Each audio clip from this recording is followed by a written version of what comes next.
Nagsimula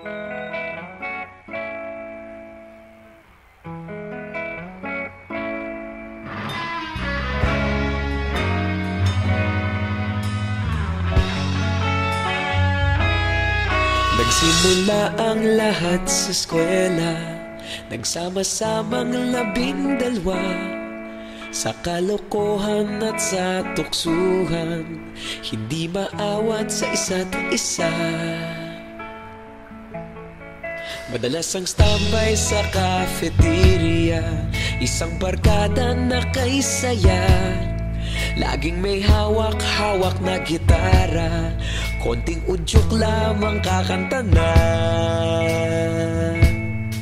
Kay simple lamang ng buhay nun, walang mabibigat na suliranin. Problema lamang laging kulang ang datong. Sana napunta ang panahon? Sana nga ba?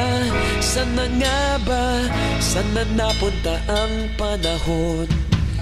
Sana nga ba? Sana nga ba?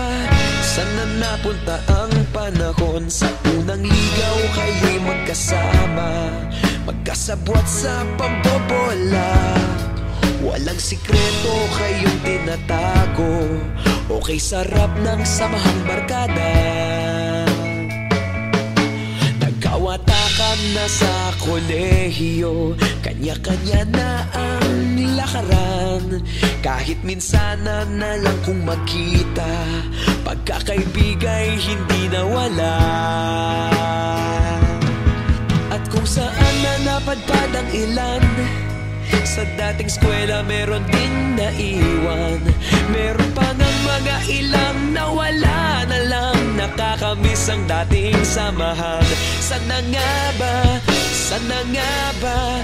Sana nga bang barkada ngayon? Sana nga ba? Sana nga ba? Sana nga bang barkada ngayon?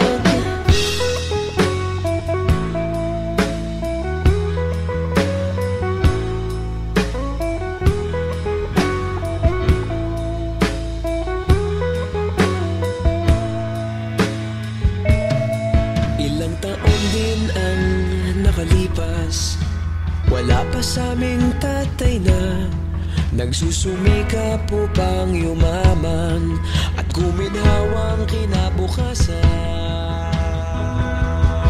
Paminsan-minsan kami nagkikita, mga naiwan at natira. At gaya nung araw namin sa eskwela, pag magkasama'y nagwawala. Napakahirap malimutan ang saya ng aming samahan. Kahit lumipas ng ilang taon, magkabarkada pa rin ngayon. Magkaibigan, magkaibigan, magkaibigan pa rin ngayon. Magkaibigan, magkaibigan, magkabarkada pa rin ngayon. Magkaibigan, magkaibigan, magkaibigan pa rin ngayon. Magkaibigan, magkaibigan, magkabarkada pa rin ngayon. Magkaibigan, magkaibigan, magkaibigan pa rin